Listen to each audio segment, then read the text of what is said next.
So back in 2016, I tracked down my long lost Jamaican granddad and made a video all about that story. Upon finally tracking him down, I also gained a whole new Jamaican family with uncles, aunties and cousins, to which was a very surreal moment. It turns out my Jamaican granddad had up to around 17 children and counting, with different mothers, and frequently they and their families all meet up for family reunions. So in 2023, me and some of my family went to the next family reunion, which just so happened to take place in Jamaica. Now, unfortunately, my Jamaican granddad passed away before the reunion, so my family and especially my dad never got to meet him. However, we was meeting a whole bunch of family all connected to him, and I'm going to tell you exactly how that magical story went down. So it was finally here, the departure day. Me, my brother, cousin, dad and uncle left England and took a plane to Jamaica to meet around 60 strangers that were going to be our new family. God, it's weird just saying that.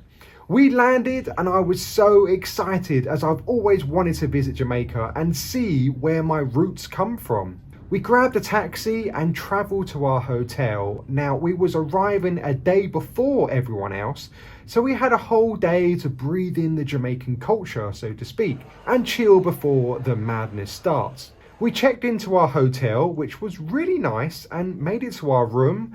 We was all sharing because, well, it's Jamaica at the end of the day, it's not cheap.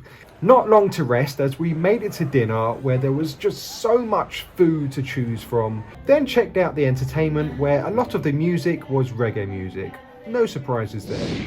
The next morning, I checked out the surroundings of the hotel in the day and had a nice swimming pool and water slides view from the balcony. I couldn't wait to try it. Had some Jamaican breakfast, which isn't too bad to be fair, then immediately went to top up the tan on the private beach of the hotel. Lovely palm trees and blue seas to play around in. This is now when the holiday starts. We all sunbathed for a few hours and pondered the absolute craziness of what we're actually doing. Literally all flying out to Jamaica, a country that my dad and uncle haven't been to since they were babies, and the rest of us never been to before, to meet new family members we've never met or spoken to before. It was just ludicrous.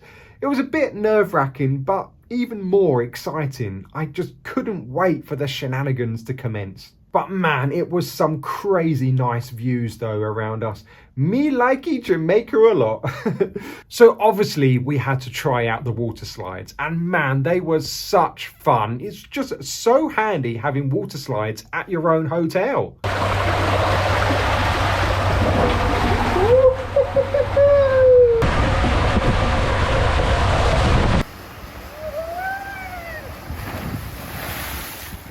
Wasn't here too long though, as it turned out some of our Jamaican relatives were arriving at the hotel, so we all went to the reception to meet them all. Half of the gang had arrived, so it was a chance of meeting new people and people I've met over Zoom calls. It was just so weird seeing people in the flesh and just judging people, thinking, yeah, you look a bit like me, or yeah, I kind of see my dad in you. It was just so weird, but you know, a happy weird. There was lots of hugs and laughter, and I guess it was a bit emotional too, literally bringing us all together, all because of one man, my Jamaican granddad. And seeing my dad topless kind of reminds me of my Jamaican granddad, with him being topless. We then chilled until more people arrived in the evening, where more hugging and story sharing happened. There was even old photos being passed around of family members when they was younger living in Jamaica. Literally, it was just beyond surreal, just really fascinating stuff.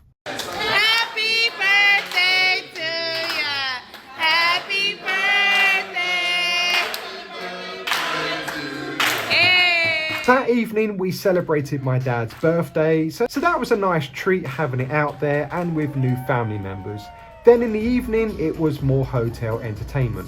The next day, a few of us took a trip to the popular tourist destination Dunn's River Falls. I've heard good things about this place from friends back home. It's literally full of several waterfalls, small rivers and huge rocks where you'll be canyoneering from, which you'll need to scale up and climb carefully. It's a lot of fun, dangerous, but still fun. You'll climb under things, climb over things, fall over and be drenched in lots of water. It's best to start from the bottom and work your way up. You'll start on the beach, which is a really nice beach to be fair, and this is where the opening of the waterfall starts, and because it's so hot you just need to get refreshed as quick as possible. And then the scaling of the rocks begins. I love this sort of stuff. However, the rocks are slippery, so I do recommend wearing water shoes of some sort, just for a bit of grip, because this will happen. What is the matter? What are you doing? You will travel underneath a bridge that is quite deepish water and then have really relaxing bathes in the cool water. It was just bliss. There are a few different ways of scaling up. Along the sides to hold on normally helps. There's plenty of shots you can get for the gram, whether it's under waterfalls, under rocks or on top of rocks. And then next was scaling the next set of rocks, which you may have seen pictures or videos of before. I'd say it's a bit more slippery here, so just be a bit more careful. And then later that evening, we enjoyed a Michael Jackson performance back at the hotel. The next day, we all took a coach to Kingston to do some tourist activities. However, before we arrived, we all shared round old photos of my Jamaican granddad from his entertaining and acting days, reading handwritten letters to his family and listening to his radio talk shows. It provided a real insight into the man. It was nice getting a sense of who he really was. The first destination we visited was Bob Marley's house, which has now been converted into a museum featuring memorabilia, tons of old photos, a gift shop and a weed shop. But the more important aspect was walking through the house and getting a glimpse of how he lived back then, as it's been kept in the same condition from back when he lived here. He purchased it in 1975 and lived here until he passed away in 1981. And you'd think he'd have lived in some kind of private estate, but it's literally on the road of any normal looking road, which I was surprised about. Here's some facts on the man that you can pause the video and learn about if you so wish. After purchasing a ticket, which was $25 each or about £19, Will was given a few notes and do's and don'ts before entering his house. One of the main points was that there was no picture taking or recording allowed inside, which was annoying, so I wasn't able to get any footage, but was really good and revealed a real insight into the legend himself. We then visited the gift shop and a room with his actual favourite car, the Land Rover, filled with tons of photos of him. I mean, man, he did look like a really cool guy, and he was so young. In the back of the house there was some quotes and songs of his, as well as the Marley Natural Shop, or a weed shop, selling legal drugs, selling all drug related stuff. I mean, I don't do the stuff, so it just all went over my head, but it was still nice to walk around it. Then that finished our time here, but before we left, I then realised after watching a film of him playing football, not only was it shot right here in the front car park, but not much has changed since then. Just really weird standing in the same spot as him.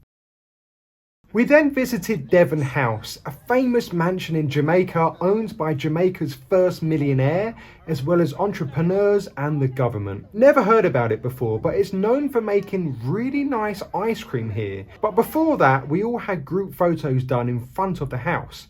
Photos of some of my Jamaican granddad's sons and one daughter, and then the grandkids, and then one altogether. It was a nice setting for it.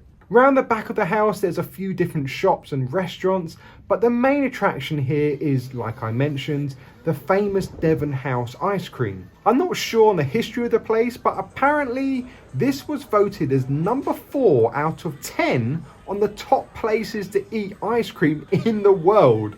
So I was expecting big things. You could either get a cup or a cone, and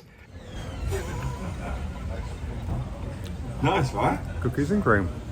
Well, yeah, it was all right. I mean, I'd still much rather go for Haagen-Dazs ice cream any day of the week. Later that evening, we all had dinner together in the same room, and some speeches were made, and then we all had more photos taken together. The next day, we all boarded onto a boat and went on a little boat trip around the island to do some snorkeling and sightseeing. The boat was packed with us all, around about 65 or so of us all on there, partying across the sea. We did go to a few snorkeling spots, seeing coral and different fish. However, to be honest, there wasn't a great deal of fish to see. I'm not sure if it was either the time of the year or just really bad snorkeling spots, because I've done a lot of snorkeling on my travels in different countries and this wasn't good at all. Still, nice to always swim in the sea, especially with loads of your family and friends.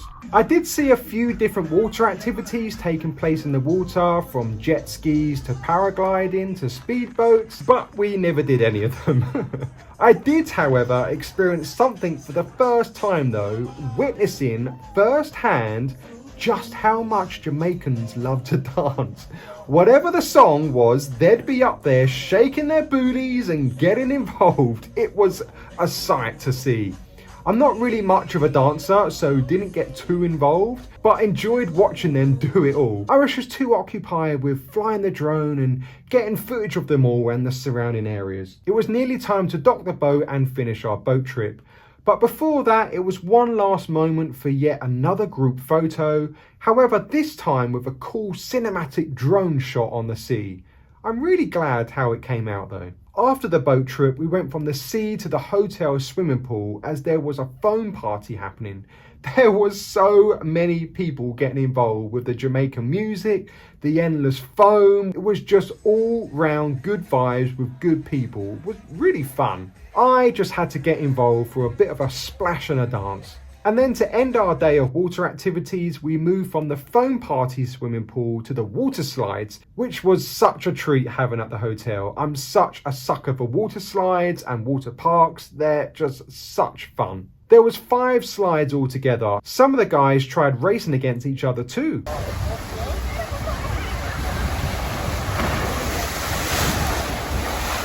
One of my faves was the blue one.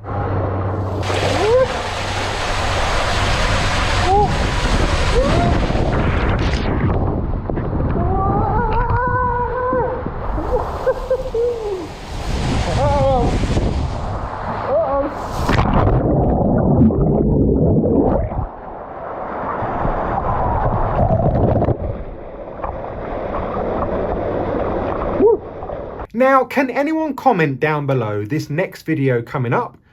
Do you think my dad's shirt looks good or bad? I'm going to send it to my mum and Laura, yeah. Yeah, then let me know what they say. I bet they say it's cool. I don't. It literally looks like paint has been splattered all over it. Oh, hideous. And then that evening there was a beach party on the, well, beach. Yeah, it was fun. The next day was the last day with everyone. A few of us travelled to Kingston to meet a recently found son of the Jamaican family. Literally, I think last year he was found and he's been living in Jamaica. So who's to say there's more that live here that we haven't found yet? He works as a sheriff, then in his spare time hosts a radio show in his house. Was really fascinating. We all had pictures with him and explored a bit more of Kingston. I've always wanted to witness what it's like here instead of just staying in hotel resorts. It provided a real insight, and just imagining my family, especially my grandparents, roaming these streets. And that's pretty much how my Jamaican reunion extravaganza went down. It was just such a roller coaster of emotions over the week, meeting and seeing the rest of my extended family. It really was a tick on the bucket list completed. Not only seeing and visiting Jamaica, but seeing what it was really like, which is something I've always wanted to do. Of course, there's plenty more to see of Jamaica, which I'm sure I'll get round to doing some other time. As far as seeing the family again, another reunion is already in the works for summer 2025, most likely in Jamaica and at that same hotel again. But most likely there'll be even more people, so that should certainly be even more wild. Hey, maybe there'll even be more sons or daughters found within that time. You know, life really is weird. If I never tracked down my Jamaican granddad back in 2016, if I had left it, I don't know, another year or even 6 months, he would have died and I would never have been able to meet him. And more importantly, never ever would I have been able to track down this whole new family. Oh, I tell you, just life is just crazy. So for anyone else in the same situation as I was, and knowing that you have an extended family that you haven't wanted to reach out to yet, I thoroughly couldn't agree more to just doing it. It's just such a wonderful feeling tracking down family members and finding out more on the history of your family. So please, hopefully seeing this video will make you make the right choice and to just reach out. Anyway, if you've made it to the end, thanks so much for watching. Whether or not you do have an extended family, I do recommend just visiting Jamaica either way. Well, until my next travels, I'll see you next time. Bye.